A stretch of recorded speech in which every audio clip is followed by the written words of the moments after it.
Okay, good evening, everyone. Today, we at RISE are going to have a small discussion on our topic for today, that is the heart. So, just to explain to everyone the structure of this discussion, so we are going to have the basic subjects like anatomy, physiology, and biochemistry first, in order to get like a brief understanding of the structures and the physiological functions and everything, and then we can go forward in our understanding of the other subjects, that is the higher ones like pathology, pharmacology, and microbiology. So I think we should just get started now. We've waited enough, so let's start with anatomy. uh,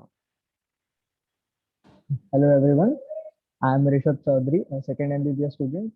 Today in this study session, I'll be dealing with anatomy and biochemistry. Next slide, please.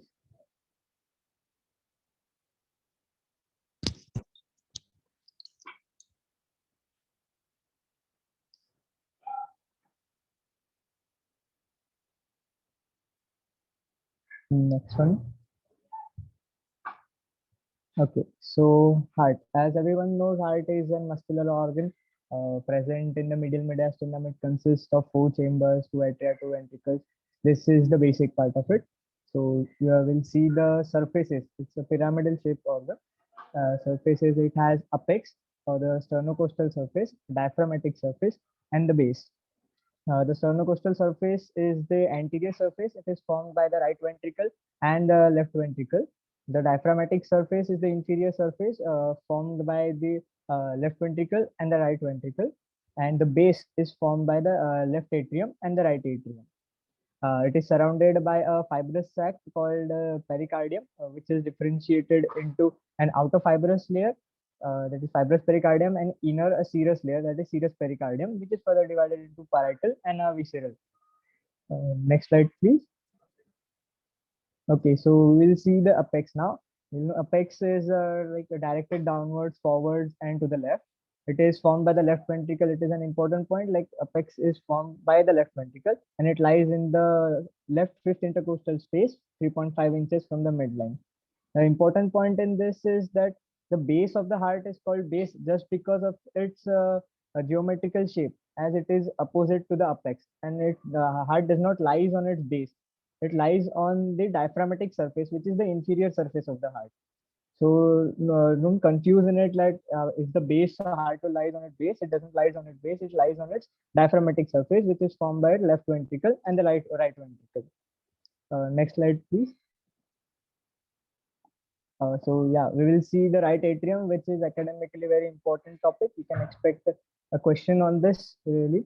Right atrium is the right upper chamber of the heart. It receives venous blood from the whole body, pumps it to the right ventricle, to right atrioventricular or tricuspid opening. It forms the right border part of the right border, part of the upper border, sternocostal surface, and the base of the heart. So we will be seeing the external features and internal features of the heart, of the right atrium here. The external feature is nothing but it is an elongated vertical chamber receiving superior vena cava from the upper end and inferior vena cava at the lower end. The upper end is prolonged to the left to form the right auricle. So along the right border of the right atrium, there is a shallow vertical groove which passes from the superior vena cava above to the inferior vena cava below. This groove is called the sulcus terminalis. It is produced by an internal muscular ridge called the crista terminalis. The important point to here remember is that the muscular ridge is called the crista terminalis, whereas the groove is called as the sulcus terminalis. And the upper part of the sulcus contains the SA node, which is the pacemaker of the heart. You will learn about it more in the physiology aspect. Next slide, please.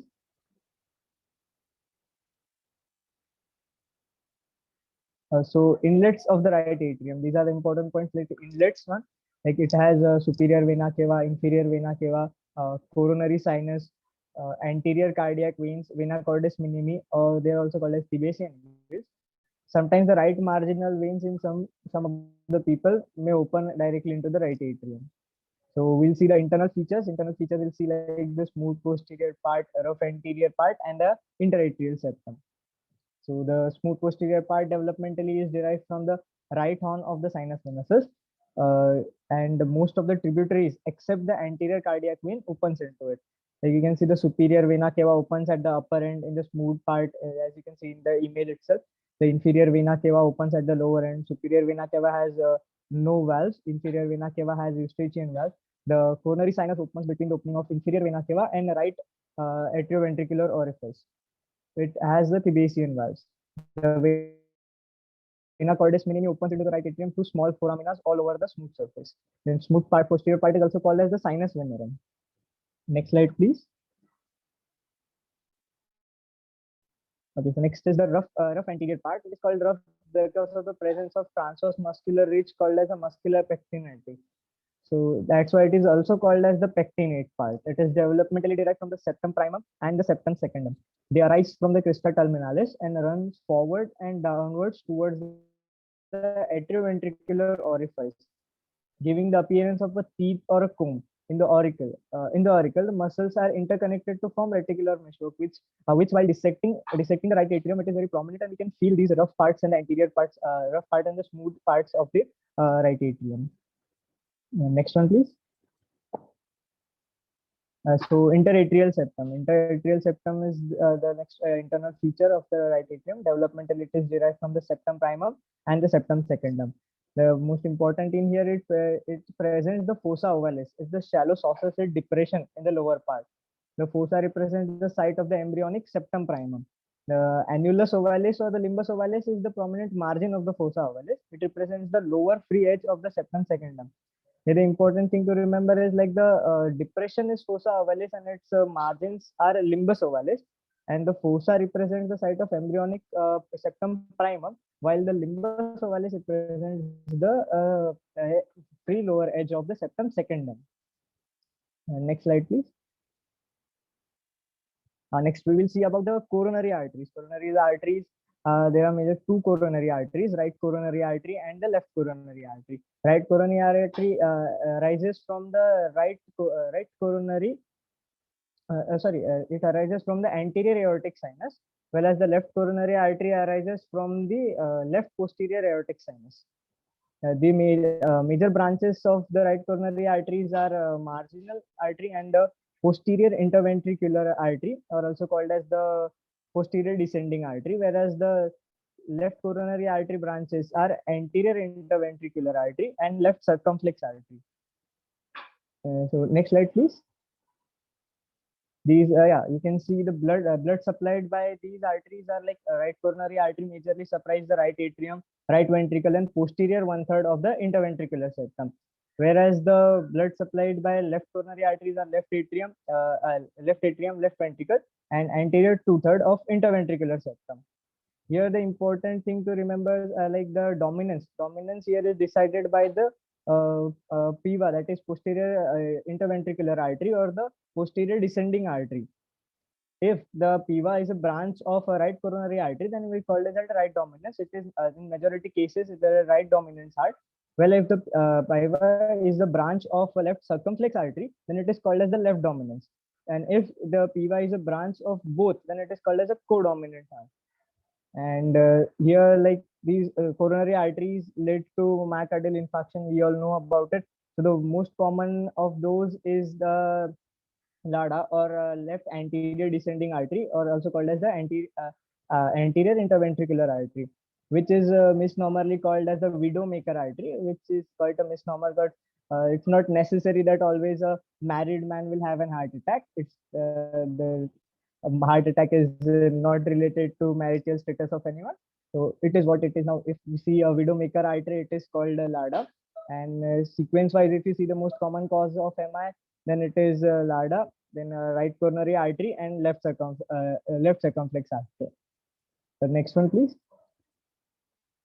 Okay, so we'll see for the biochemistry now.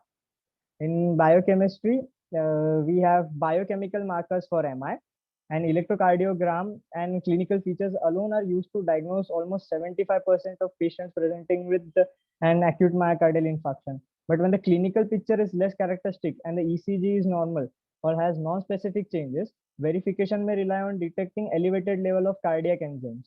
Myocardial infarction results in leakage of certain intracellular enzymes through damaged cell membranes into the interstitial spaces. The enzymes are carried by the coronary lymphatic drainage system into the circulating blood, where they are detectable by laboratory investigations. Commonly measured biochemical markers for cardiac damage are troponin I and troponin T, myoglobin, creatinine phosphokinase, lactate dehydrogenase, and aspartate aminotransferase. Next slide, please. Troponin T. Troponin T is present in cardiac and skeletal muscle, but the cardiac type can be distinguished from the skeletal muscle type. This is highly sensitive marker and can be used when there are no apparent ECG changes suggestive of cardiac disease. It appears to have prognostic value in patients admitted with unstable angina. Raised level indicate a high likelihood of subsequent infarction. In addition, measuring troponin T levels may give some indications whether the infarct-related artery has been opened. Both troponin T and I can be measured at the bedside, so there is a potential of improved triage. So this enzyme is not useful for monitoring and extension of cardiac event, whereas CKMB remains valuable. We'll see about it further. It may also be falsely elevated in chronic renal failure. So next one is troponin I. Troponin I can be used to indicate reperfusion following thrombolytic therapy, as levels are washed out into bloodstream and as a guide to extension of an MI. It is also very useful for the diagnosis of preoperative MI, and it is not falsely elevated in chronic renal failure, which is a very important aspect of troponin I. Unlike the other cardiac markers, the troponins are undetectable in healthy people. Therefore, even small increase indicates myocardial damage. Both troponin T and I rises after 2 to 6 hours after the injury, peaks in 12 to 16 hours, and stays elevated for 5 to 14 days. As you can see in the graph here, the graph says that shows that it rises within 2 to 6 hours after the injury, and it stays elevated for a long period of time, which is diagnostically very important. You can test the patient for almost after 5 days to 14 days to know whether the previous attack was a myocardial infarction or not. ECG and other clinical features will not be that prominent to know. Next one, please. So next biochemical marker is myoglobin. Myoglobin is not strictly an enzyme, and it is not cardiac specific. The myoglobin assay has poor sensitivity, and it takes almost 30 minutes before the results are available. The process is also relatively expensive. For these reasons, it is not used routinely, and it can give false positive with skeletal muscle injury and renal failure. Well, it rises fast within 2 hours, peaks around 6 to 8 hours, and returns to normal after 20 to 36 hours of the injury. Next one is creatinine phosphokinase. The enzyme's primary functions within the cell is that of the energy production. There are high concentrations in the heart, skeletal muscle, and brain. Normal values are higher in men, people with a large muscle mass, or in those who are physically active. Until recently, CK was the most specific cardiac enzyme available. But now, after the troponins are known, these troponins are the most specific cardiac enzymes there. Other clinical situations such as head injury or extreme hypothermia may also cause CK levels to rise. The isoenzyme CKMB, which is more cardiac specific, helps discriminate the MI at a very early stage when thrombolysis may be needed. Since 1975, CKMB has been accepted as the unequivocal evidence of an MI. It begins to rise after 4 to 6 hours of the injury, peaks at 24 hours, and returns to normal in 2 days. Lactate dehydrogenase, LDH. LDH catalyzes the conversion of lactate to pyruvate, providing adenosine triphosphate for energy during periods of anaerobic metabolism within the cells. This enzyme is also not cardiac specific, unfortunately. LDH is often used to combine the diagnosis of acute MI established with CKMB, and the assay is quick and inexpensive. LDH may be elevated in hemolysis, leukemia, megaloblastic anemia, and renal diseases. These are the drawbacks of these other non-specific cardiac enzymes, that they can be elevated in other diseases also. So that is why LDH is usually combined with CKMB to get a proper diagnosis to confirm with CKMB. Next one, please. Aspartate aminotransferase. This enzyme is found in the cell cytoplasm and mitochondria, where it catalyzes amino acid activity. AST is found in all tissues. Raised levels of these enzymes are found approximately in 70% of the MI patients. Although it is less specific than CK-MB assay, it is quick and inexpensive. AST is also elevated in liver diseases, pulmonary embolism, skeletal muscle injury, shock, or intramuscular injections. So these are the biochemical markers for MI. This is a collective graph of all the biochemical markers. You can see and compare this. Like the first one to rise is myoglobin, but the highest to rise is troponin, and which is cardiac specific eventually. And the dotted line represents the CKMB. The second number for the cardiac specificity goes to CKMB, and the troponin is in a small MI is given in the blue lines. There are different.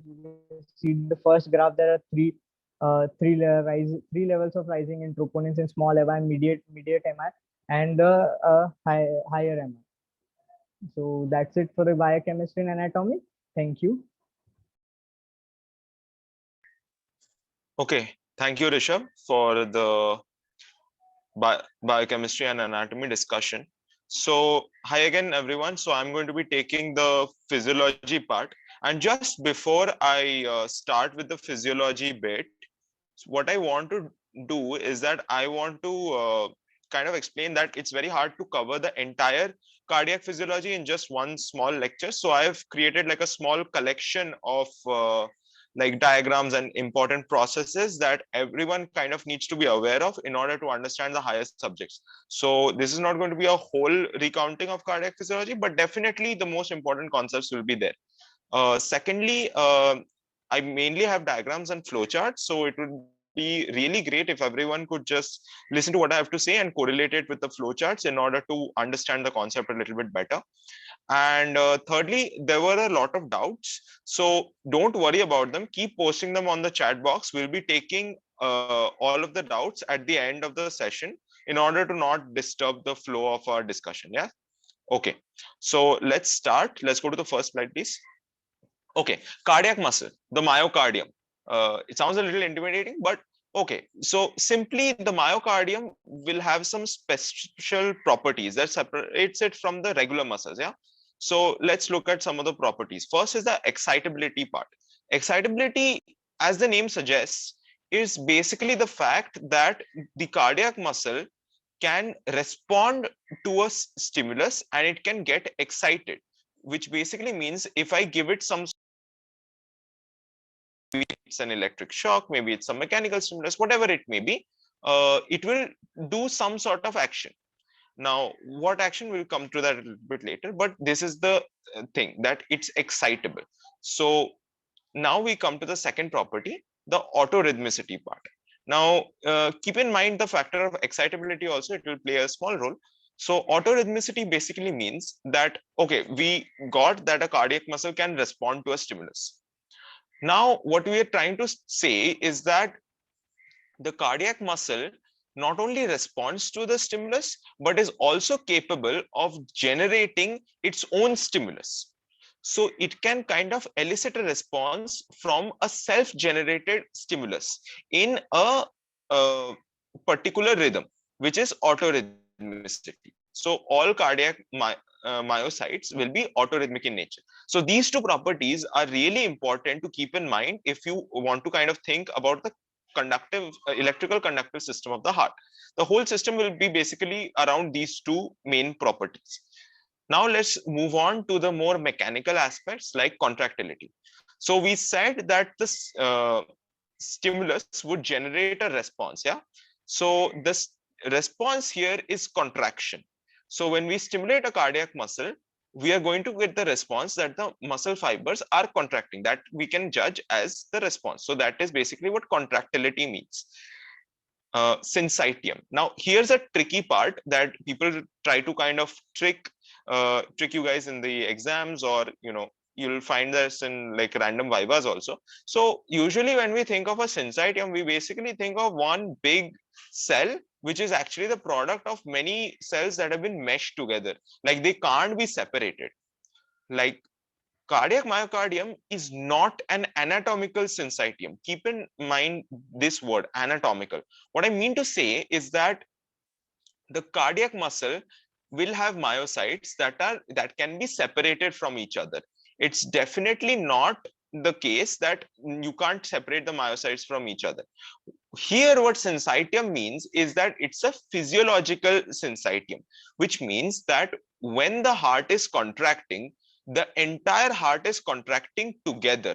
So it's not like one part of the heart is contracting and the next adjacent part is contracting in a different direction. It's not like that. All of the muscles will contract simultaneously in a rhythmic fashion, as we discussed earlier for the electrical conductive property. Now that was for the syncytium. Now the all or none law. All or none law basically like correlated with syncytium also. All or none law is basically when you have given a stimulus and it's crossing the threshold potential. So if it has crossed the threshold potential, you will not find that only some myocytes are getting stimulated and others are not. If the heart is getting stimulated, then the entire myocardium or the physiological syncytium will contract together. That's the point of the all or none law here. If you give like a sub-threshold stimulus, then it will not contract only. It's not like only a different part will do. Okay, now we come to the fatigue. Now, we don't want the heart to fatigue, right? It's kind of counterintuitive if you want it to fatigue. So it doesn't fatigue. Why does it not fatigue? So the main reason is that we'll go into the action potential later on. So it has a very long refractory period. That is like, you can kind of think of it as like a gap period. It's almost like a resting period where the heart can kind of gain back its nutrients and it can go for the next contraction without having any lack of nutrients and causing subsequent damage to the myocardium. This is one of the main reasons that people look for. Some other reasons are also there, that there is a lot of mitochondria in the myocardium, so it has enough energy, and also it's like it has great blood supply, so it doesn't run out of nutrients. Okay, next slide please. Okay, so what I'm going to explain the contraction process. So I have a flowchart also in the next slide. What I want you guys to do is just listen to the part and correlate it with the flowchart. Yeah. So here we can kind of see that there is an action potential. The action potential is causing a movement of calcium down the membrane, and the invaginations in the membrane is known as a T-tubule, right? Now, what happens is that there is a calcium channel. The action potential triggers this channel. Calcium moves from the extracellular fluid to the intracellular sarcoplasm, right? Now, when it's entered the sarcoplasm, it is also simultaneously inside the sarcoplasmic reticulum is being stimulated, which is causing the release of calcium from it, right? So it's good to remember that there are two sources of calcium, the sarcoplasmic reticulum and the extracellular fluid. Both are giving the calcium. And now it is going into this excitation contraction cycle, which is basically the actin and myosin filament sliding over each other and causing a contraction, which we know that calcium is essential for. So this is how the contraction will begin. And now note, kind of form a cycle so that the ions are not misplaced. Now, if a muscle has contracted, unless it's some form of pathology, it has to relax also. So when the muscle is relaxing, the calcium has been released, right? The calcium has been released. Now the released calcium will go to two places. We saw 2 points of entry, so there will be 2 points of exit also. So there is a calcium ATP pump, which is going to pump the calcium right back into the sarcoplasmic reticulum. And there is a calcium sodium pump, which takes sodium in and puts calcium out. And also notice that the sodium that went in goes into the sodium potassium pump, and potassium comes into the cell and sodium is removed outside. Notice how potassium is coming in. So these are part of the potassium channels as a whole. So we'll be looking at these channels when we look at the kind of action potentials. Now, can we go to the next slide, please? So contraction process, you can kind of see basically the kind of things that I was talking about, that the cardiac action potential was first. The calcium enters the cell during a plateau. Calcium induced release from the sarcoplasmic reticulum. It binds to troponin C, cross-bridge cycling. This is all part of the excitation contraction, and then it goes into the relaxation, right? And this tension that they're talking about is basically, the muscular tension, which will after that get relaxed. So this is the basic flow chart and understanding of it. So I hope everyone understood. Now, next slide.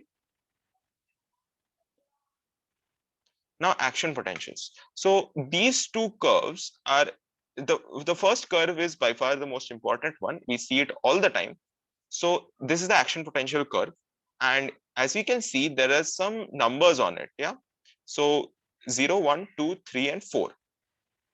So the 0th phase is the depolarization phase. Now, if we look at action potentials, there's actually two kinds of action potential. Here we are discussing the long action potential.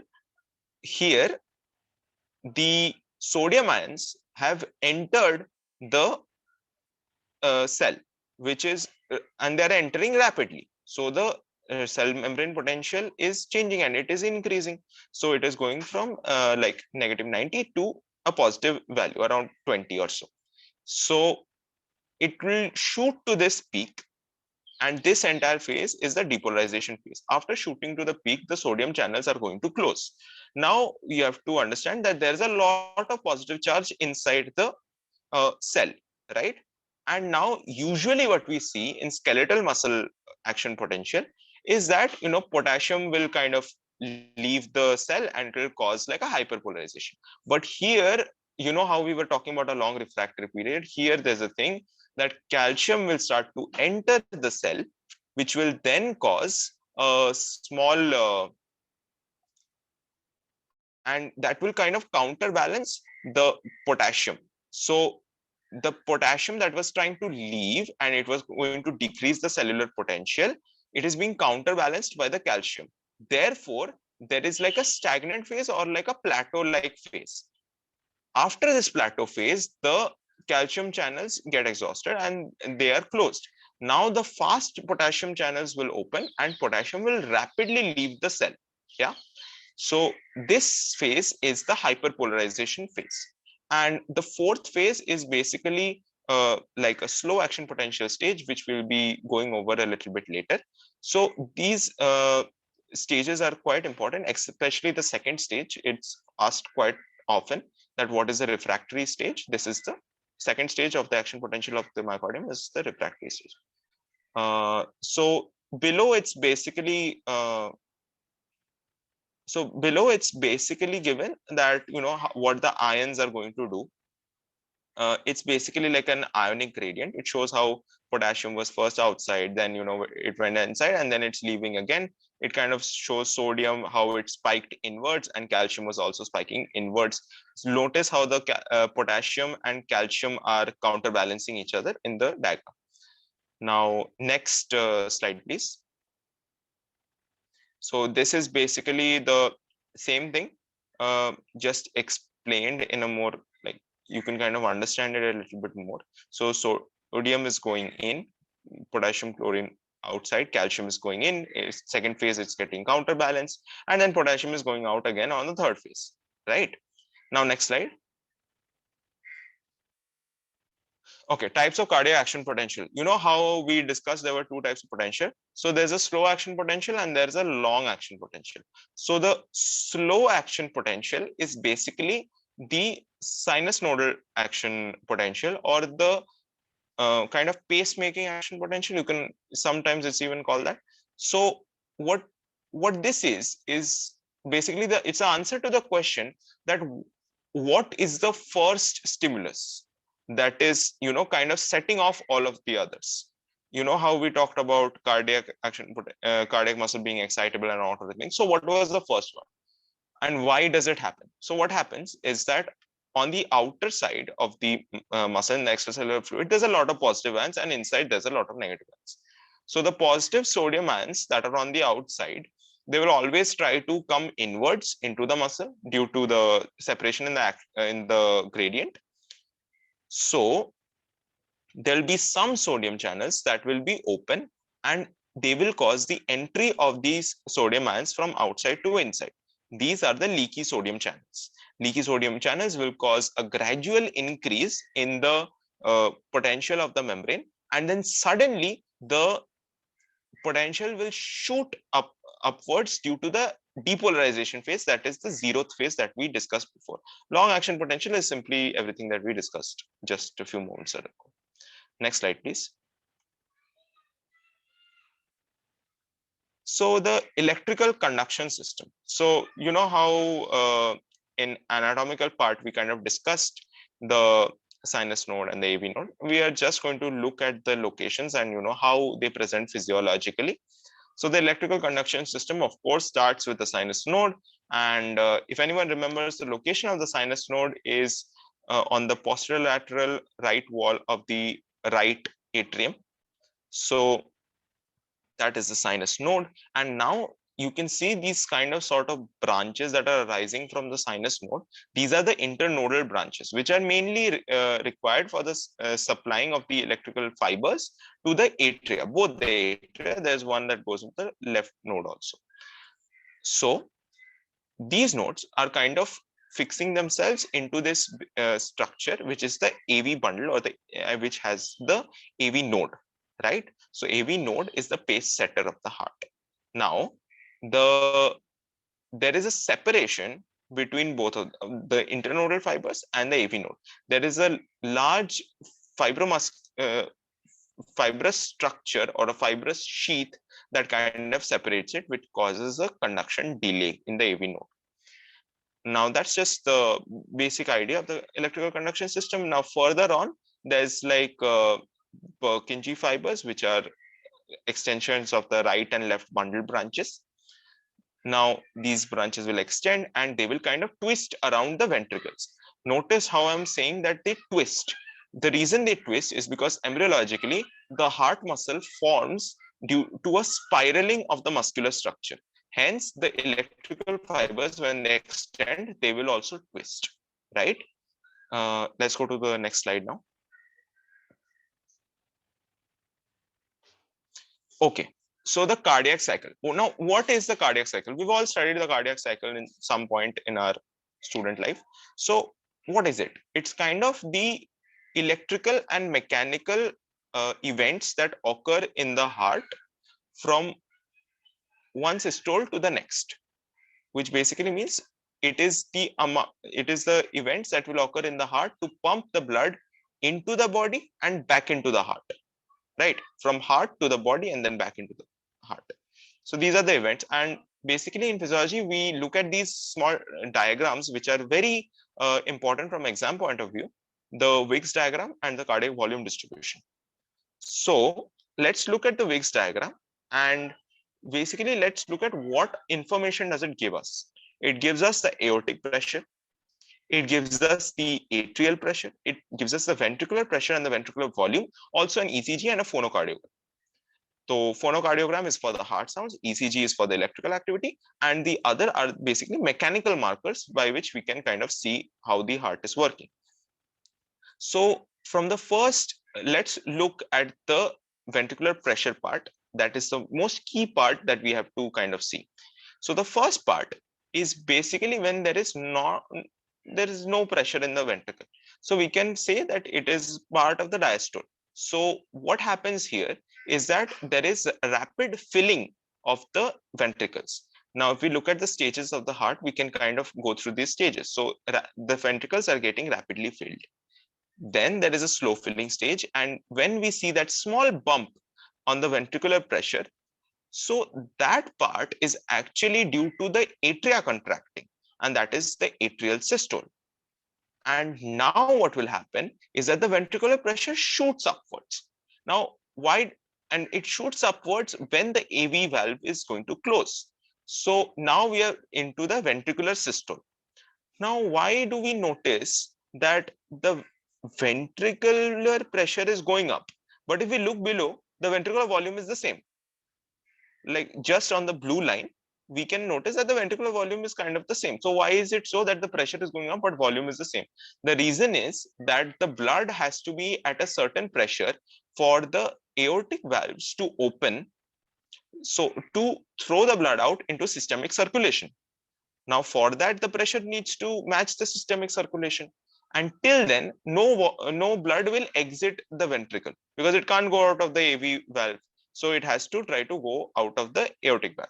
So this part is isovolumetric contraction. Now the valves will open. We can see that slight kind of edge where the aortic valve is going to open, and now the blood is going to get ejected. Now the blood is ejected, it's going into the systemic circulation, and then after a point, the pressure will once again in the ventricle, it will drop to just below the systemic circulation where the valves will close. The aortic valve will close. And now, since the aortic valve is closing, the volume inside the ventricle is not changing, but the pressure is going to go down significantly. So that is the isovolumetric relaxation, since the volume is remaining the same and the muscle is relaxing. Now we go into the diastole, and diastole may the AV valve will open again, and we kind of go into the same cycle one more time. So now let's look at the cardiac volume distribution throughout the cardiac cycle. This is a diagram that's asked a lot. So we can see that the hearts will start at point A where the mitral valve is just going to open. So mitral valve only has the end systolic volume, and now it is getting filled and the pressure is the same. So everything is filling up. This is just the rapid filling phase of the ventricle because the pressure is not changing. Now the mitral valve will close, and now this is the end diastolic volume. End diastolic volume, so now there will be a systole. Now systole has occurred. Now isovolumetric contraction because pressure is increasing and the volume is remaining the same. At point C, we see that the aortic valve has opened and there is a period of ejection till point D where aortic valve will close. After aortic valve has closed, now the pressure will go down with the volume remaining the same. So there's an isovolumetric relaxation, and then the mitral valve will open. So this will be kind of the cycle. So next slide, please. So this is kind of like a understanding of that. So if we just start at ventricular filling phase, there is atrial contraction, there's isovolumetric contraction, ventricular ejection, then isovolumetric relaxation, and then the whole thing goes over and over again. Okay, so that was the cardiac cycle. Next slide. Okay, so this was all about physiology. Now pathology will be taken by Meghna.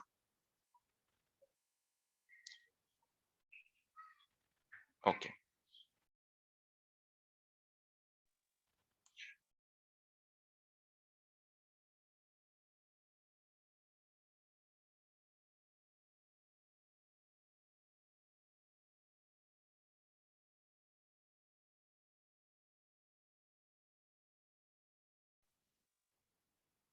Good evening, everyone. This is Meghna Visaria from second year. We will be studying pathology, under which we will cover heart failure, ischemic heart disease, cardiomyopathy, and cardiac tumors.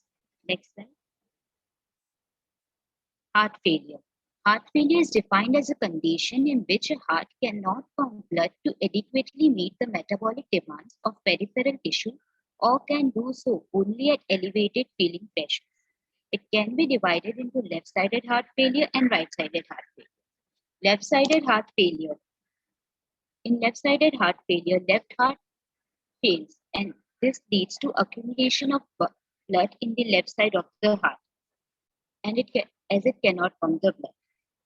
So the blood accumulates in the pulmonary circulation, as we have seen from the cardiac cycle, and this leads to pulmonary congestion, pulmonary edema, and pulmonary hypertension. Hence, the patient presents to us with cough and dyspnea. Now, please look at the right side of the diagram.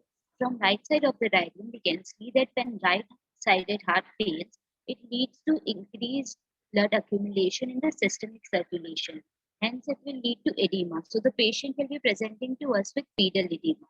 It also will lead to increase of blood in the portal circulation. Hence, it will present with liver congestion and ascites. Next slide. So as we know now that pulmonary congestion occurs in left-sided heart failure. So blood oozes out of pulmonary capillaries. The oozed out RBC is phagocytosed by macrophages and degeneration of hemoglobin takes place. This leads to hemosiderin-laden macrophages, which has been shown by the arrow in the left side of the slide. This is the characteristic cell of the heart failure. From the right, on the right side, we have nutmeg liver, or the right. Here, as we have seen from the previous discussion, that portal congestion occurs. So portal congestion occurs, which leads to portal edema. So neutrophilic infiltrate is seen over here, as well as portal congestion is seen over here. And this gives characteristic nutmeg appearance to the liver. Here the arrow points towards the neutrophilic infiltrate and the congestion of the capillaries of sinusoids in the liver. Next slide, please.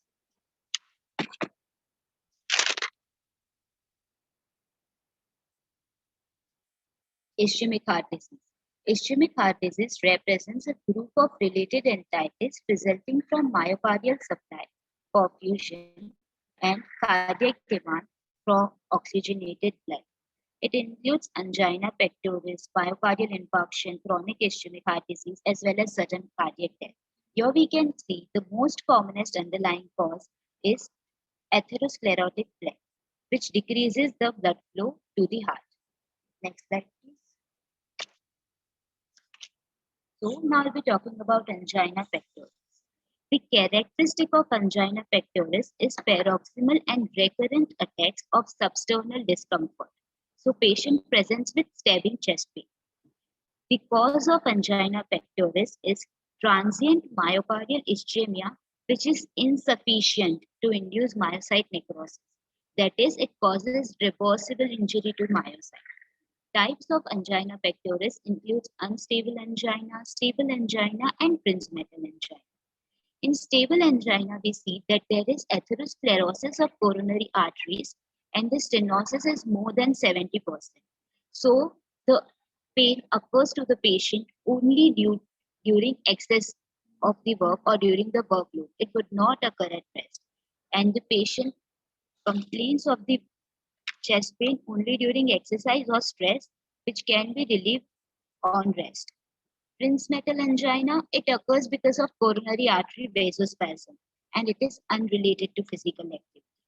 Talking about the unstable angina, it occurs because of the rupture of atherosclerotic plaque with thrombosis or incomplete occlusion. On complete occlusion, it will lead to myocardial ischemia and complete necrosis of the myocardial cell. Unstable angina can occur even at rest. And the treatment of all the angina pectoris includes giving the patient vasodilators, that is nitroglycerin, which increases the blood supply to the heart and hence maintains the oxygen demand and blood supply.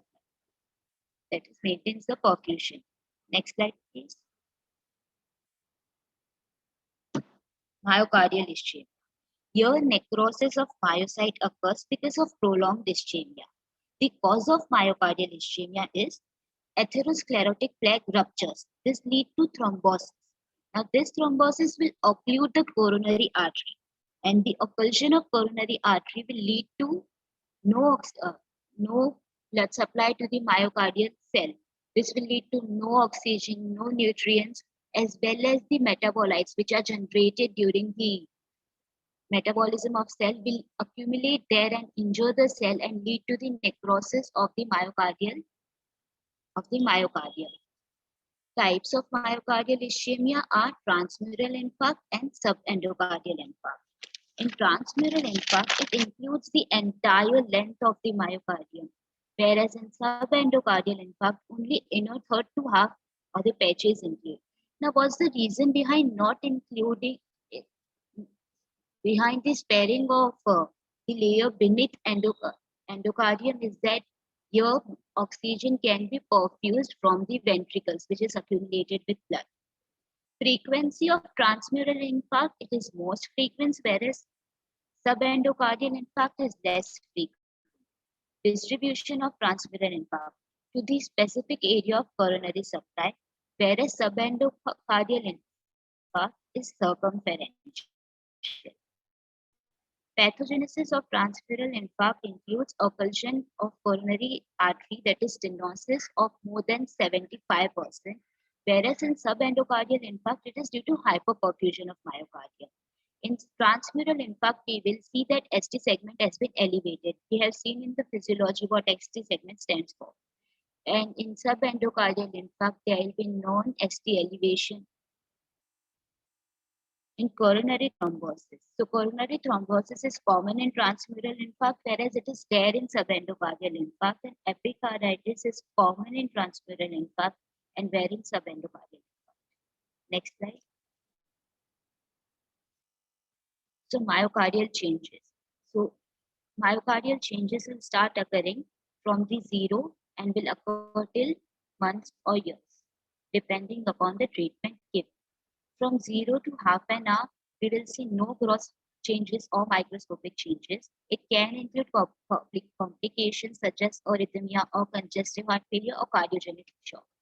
In half to 4 hours, we see no gross changes, but there is waviness of fibers, and the complication which can occur during this time is arrhythmia. In 4 to 24 hours, we see dark mottling, which occurs because of coagulative necrosis. Then we can see marginal contraction when necrosis. As seen in the diagram on the left side, the arrow points towards the contraction when necrosis. Now, the complication which can occur up to 1 day is arrhythmia. So most common complication which occurs up to 1 day is arrhythmia. So our treatment should be focused on preventing the arrhythmias in the patient of myocardial infarction. Talking from 1 to 3 days. So now the infiltration of neutrophils has started, which gives, and necrosis has started to begin, which gives the center yellow appearance, whereas the blood is being supplied on the outer periphery, which gives hyperemic border. So this gives us yellow tan infarct, which is seen on gross. And the microscopic change, as we know, is because of this infiltrate of neutrophils. During this time, fibrinous pericarditis can occur. As seen in the diagram on the right side, the arrow points towards the coagulative necrosis and the wavy fibers. And next slide. Here we can see the scattered neutrophils. So the gross change that occurs from 4 to 7 days is yellow tan infarct. And macrophages start accumulating at the borders, and necrosis at this time is at its peak. And this is the time when ventricular rupture can occur because of necrosis due to macrophages. Here, as we can see in the first diagram, we can see the dense neutrophilic infiltrate represented by that purple dots, and it is highlighted by the red arrow shown over there. So what can we see from 1 to 3 weeks? So from 1 to 3 weeks, granulation tissue accumulates, and granulation tissue starts from the edges and it enters the infarct from the edges, periphery. So granulation tissue entering from the margin is what we see on microscope. Here we can see in the second and the fourth figure. In second figure, the myocyte macrophages has started to come and phagocytosis is occurring. Whereas in the next figure, we can see this granulation tissue has started to accumulate. Here the given arrow represents the blue stained collagen. This is the granulation tissue with loose collagen, and we can see abundant capillaries on the slide too. What happens on months? On months, we can see white scar. So now the granulation has been complete. Granulation tissue has been accumulated entirely, and we can see the white. So what will appear on the microscopy? On microscopy, we can see the dense collagenous scar. And here, as in the last diagram, we can see that myocardial infarct has started to have become healed, and the necrotic tissue, which was seen in the previous slide, has been replaced by the dense collagenous scar. The arrow highlights the dense collagenous scar. So what are the complications that can occur at this time? The complication which can occur at this time includes aneurysm, neural thrombus, and Dressler syndrome. Next slide. Okay, so laboratory tests have already been explained in the biochemistry, so we will not cover it over here. Next slide. Chronic ischemic heart disease with congestive heart failure. Your poor myocardial infarction due to chronic ischemic damage occurs, which can progress to congestive heart failure. Sudden death.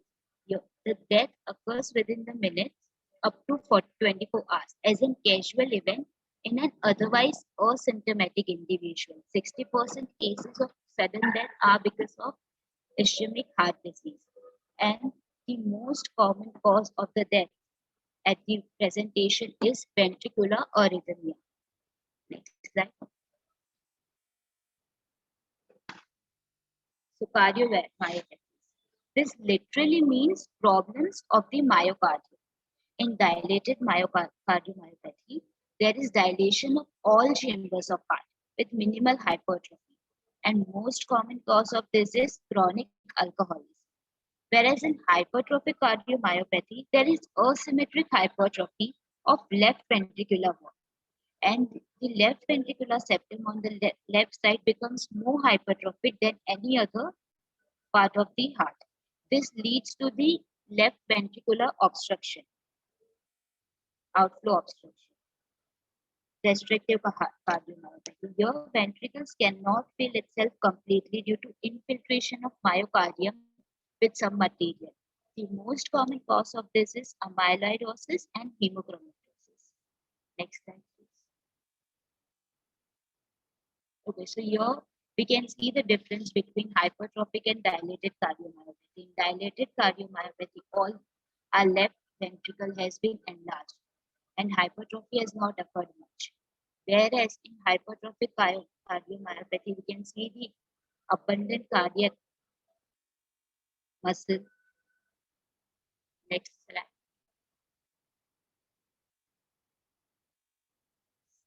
So here we can see the difference between hypertrophic and dilated cardiomyopathy on histology. In hypertrophic cardiomyopathy, the myocyte gives us the whole appearance and the arrow represents the boxcar nuclei.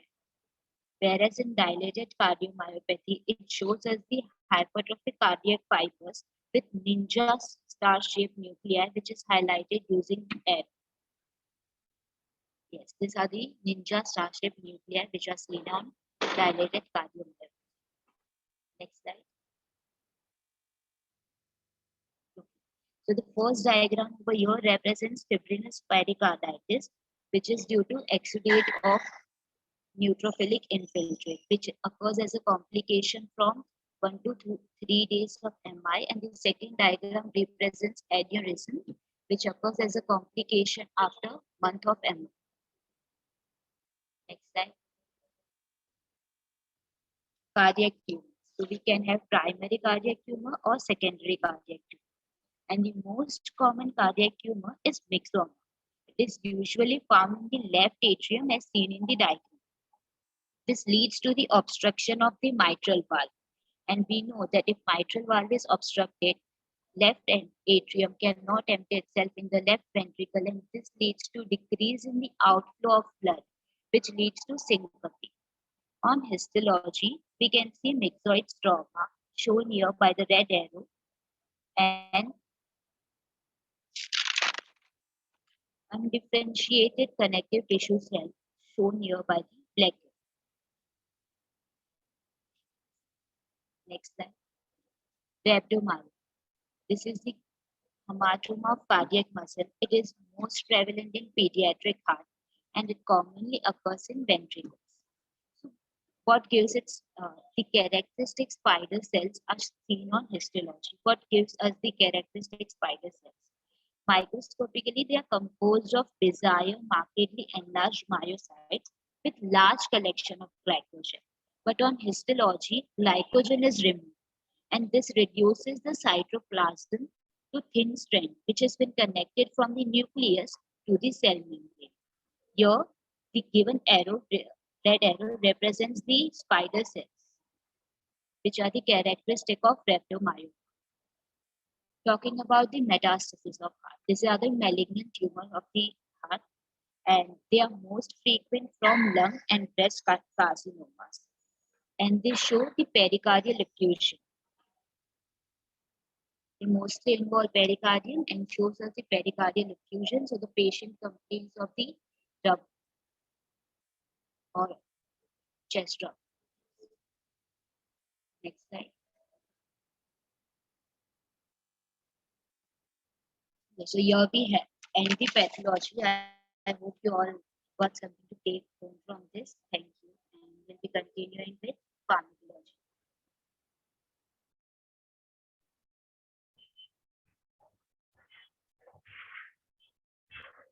Okay, so now we have seen the physiology and physiology and pathology part, and now I will brief you about the pharmacology of heart. First of all, heart failure, as discussed by Meghna in pathology. Now we will see the drugs used for the heart failure. There are two main targets. First is the relief of the congestive symptom, and second is the arrest or reversal of the disease progression. For the relief of congestive symptoms and restoration of cardiac performance, we have these drugs, most important being inotropic drugs, which includes digoxin, dobutamine, dopamine, diuretics, RAS inhibitors, vasodilators, and beta blockers. For arrest or reversal of disease progression and prolongation of survival, we have ACE inhibitors, ARBs, beta blockers, and aldosterone antagonists. So the cardiac glycosides have cardiac inotropic properties. They increase the myocardial contractility and output. They also cause proportionate increase in the oxygen consumption. The source, they are found in several plants and in toad skin, bufotoxin. Digitalis lanata is the source of digoxin, which is the only glycoside currently in use. So let's see the mechanism of action of digoxin. So first of all, the digitalis or digoxin, that is cardiac glycoside, bind to the extracellular phase of the sodium potassium ATPase pump. Therefore, this sodium potassium ATPase pump is blocked, which leads to the increased sodium inside the cell intracellularly, because the sodium cannot escape into the extracellular fluid, which indirectly inhibits the sodium calcium exchanger. So indirectly, calcium increases intracellularly, which binds with the troponin C, and there is increased inotropy. Adverse effects, low safety margin, so it has narrow therapeutic index, so therefore it is to be used with caution. The adverse effects are nausea, vomiting, xanthopsia, yellow vision, which is most often asked in the MCQ, gynecomastia, hyperkalemia, and arrhythmias. Precautions and contraindications. Precautions: hypokalemia enhances digoxin toxicity. Ventricular tachycardia, it is contraindicated because it may precipitate ventricular fibrillation.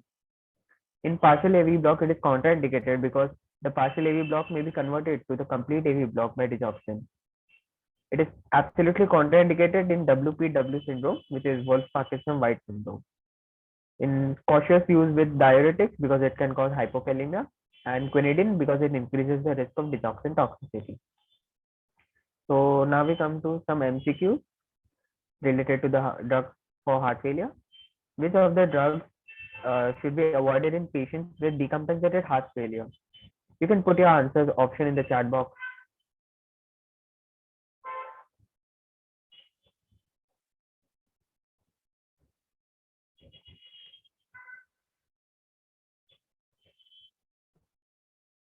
And the second question is, which drug is a neprilysin inhibitor which prevents degradation of endogenous ANP and BNP, which are the neurological peptides? So we have some answers. Okay, Atharva says beta blockers. Correct. Anyone else wants to answer? Okay, so let's see the answers. Yes, Atharva, you're right. First is beta blockers, which should be avoided in patients with congestive decompensated heart failure. And sacubitril is a neprilysin inhibitor which prevents the degradation of the endogenous ANP and BNP.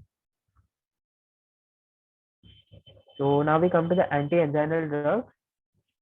We have seen the angina, unstable, stable, and transmitter angina in pathology. So now here we will discuss the pharmacological aspects of the anti-anginal drug. This is a table from KDT and which includes nitrates, beta blockers, calcium channel blockers, potassium channel openers, and other miscellaneous drugs. The most important are nitrates, which are short acting and long acting. Short acting glyceryl trinitrate is very important because it is given sublingually in acute attack of angina. So the mechanism of action, the organic nitrates are denaturated enzymatically in the smooth muscle cell, which releases the nitric oxide, NO. It activates the guanylyl cyclase, which converts GTP to cyclic GMP. This cyclic GMP is causes dephosphorylation of myosin light chain kinase. So the myosin fails to interact with the actin to cause the contraction. So contraction cannot occur and thus leads to relaxation. This increased cyclic GMP also reduces the calcium entry, contributing to the relaxation. Adverse effects: throbbing headache, postural hypotension, and dizziness. Contraindications: it is contraindicated with sildenafil and other PDE, that is phosphodiesterase 5 inhibitors, due to the risk of severe hypertension. There is the risk of tolerance in the nitrates, so it can be avoided by intermittent use of the sublingual nitroglycerin, NTG. So now MCQs again. So what is the drug of choice of acute attack of angina? I've discussed it in the table. You can put your answers in the chat box. And the second question, which enzyme generates nitric oxide from GTN, that is glyceryl trinitrate? Okay, so let's see the answer. For acute attack of angina, the drug of choice is sublingual nitroglycerin because it acts very fast, so therefore it's given in acute attack of angina. And aldehyde dehydrogenase is the enzyme that generates nitric oxide from glycerin trinitrate. Antiarrhythmic drugs.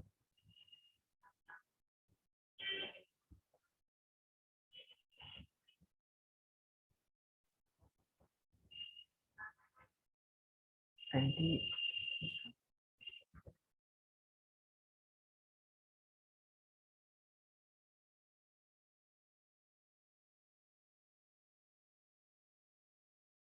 So antiarrhythmic drugs is divided into 4 major classes. Class 1, which is a membrane stabilizing agents, which is subdivided into class 1A, 1B, and C.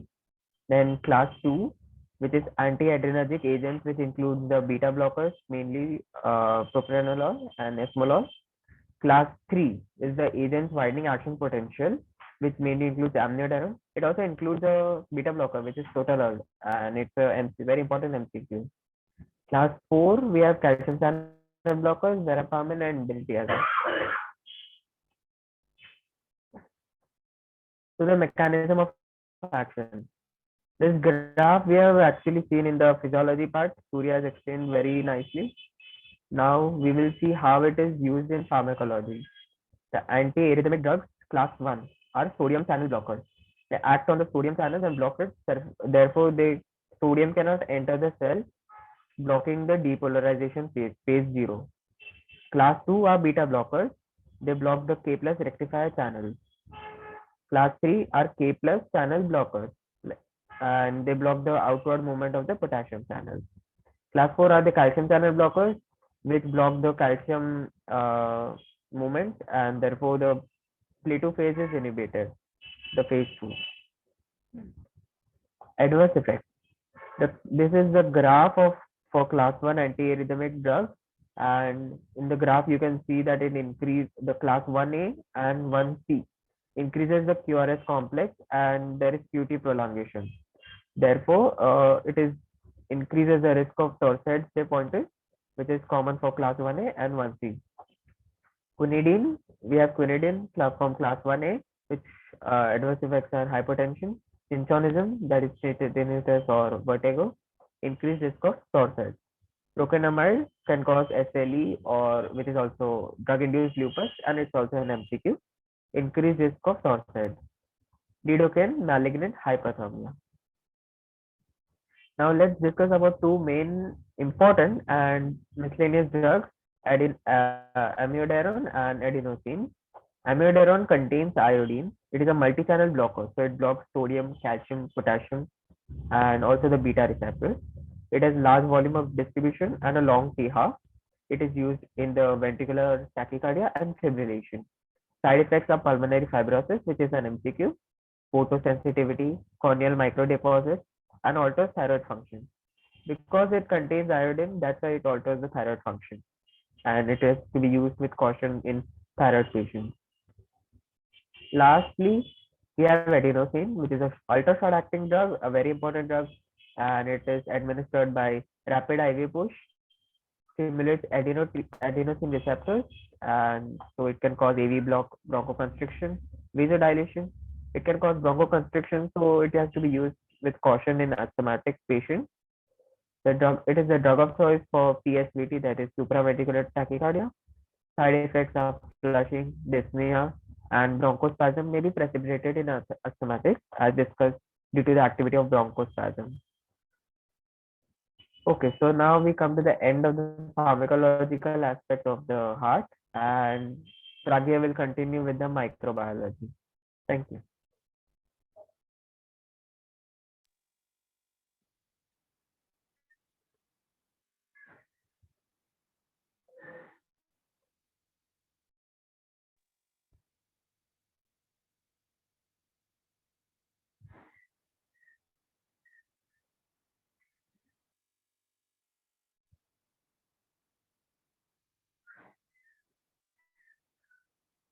Yeah.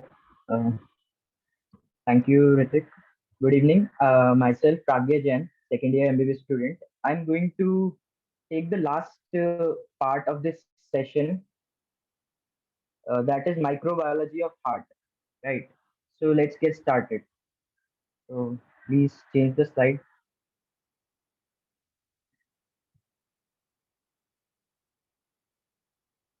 Yeah.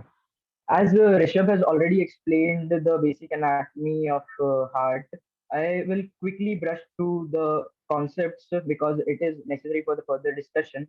So the heart comprises of three layers: epicardium, myocardium, and endocardium, and it is covered by a membranous sac. So I'm going to talk about the infections of these layers, these heart layers. Okay.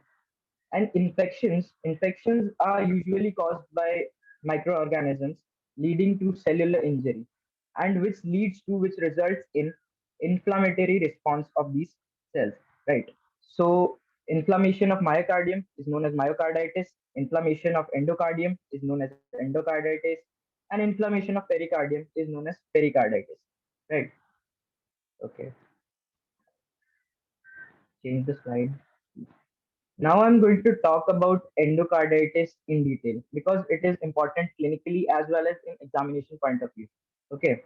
So the basic definition for endocarditis is inflammation of endocardium mostly involves walls, usually due to bacterial infection because walls are made up of endocardium. Okay.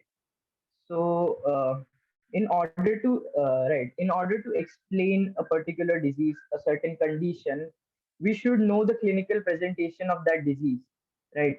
And what all are the etiological factors that causes that disease, and how to diagnose that disease, and what is its treatment and management, right? So let's start with the clinical presentation of endocarditis. I have a mnemonic for you, that is for Jane.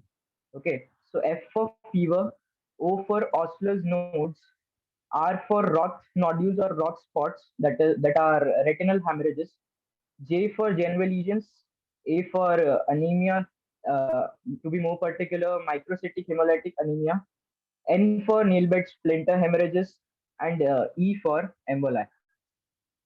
Next slide. Uh, Yes, as you can see, the picture is of Osler's nodes. Osler's nodes are present on fingers and toes of the infected individual. These are painful lesions, whereas Janeway lesions are usually present on palm and sole of the infected individual, and these are painless lesions. Right. Next slide.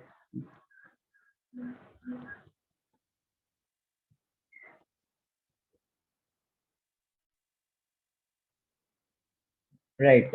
Now let's quickly brush through the important etiological agents that cause the disease. Right. The first is Streptococcus viridans. It causes subacute endocarditis. Subacute endocarditis is the mild form of infective endocarditis. It contains small vegetations and it has a better prognosis. Right, and it is the most common cause of endocarditis. Usually occur after the dental procedures. Second is Staph aureus, which causes acute endocarditis. It involves large vegetations and it is a toxic form of the disease. So the prognosis is usually poor. And it is Staph aureus is the most common cause of endocarditis in IV drug abusers. Third one is Streptococcus epidermidis. It is the key organism to cause endocarditis of prosthetic walls. It occurs in the patients who done with the surgeries of their walls, heart walls. And the fourth one is Streptococcus bovis, cause endocarditis in patients with colorectal carcinoma, and it is the most high yield point in some for MCQ point of view. Fifth one is Hesic organisms. The most important point regarding Hesic organisms are that they cause endocarditis with negative blood cultures. Yes, negative blood cultures. So they are difficult to diagnose. Okay. What is the full form of Hesic? It is Haemophilus, Actinobacillus, Cardiobacterium, Echinella, and Kingella. The next is Libman-Sec endocarditis. It is associated with systemic lupus erythematosus, lupus, and it has sterile vegetations on both the sides of mitral wall. The next is Coxella burnetii, the most common cause of culture negative endocarditis. Yes, the next slide, please.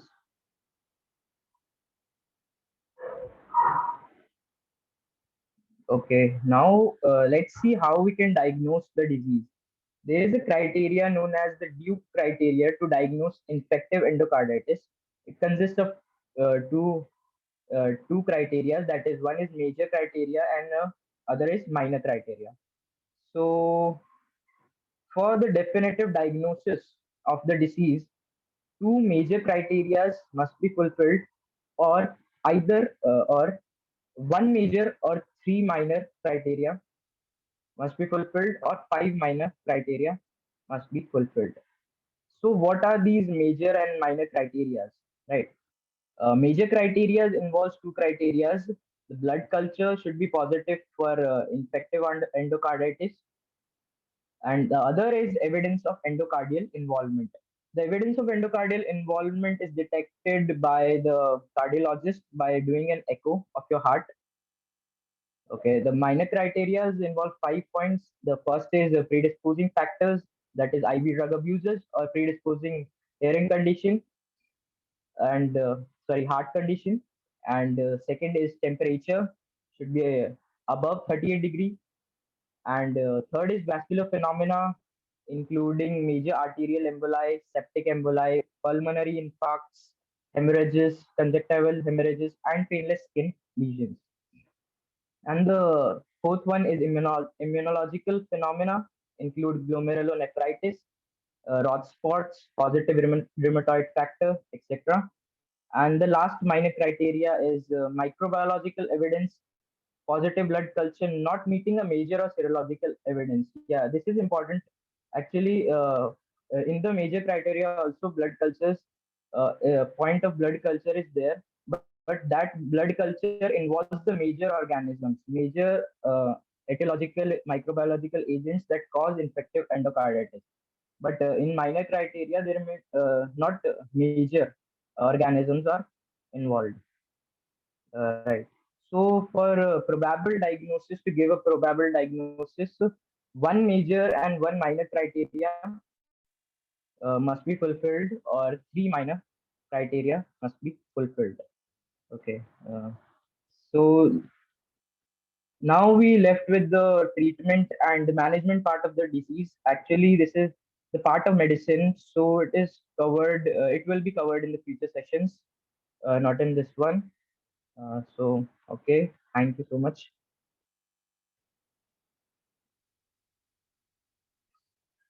Okay.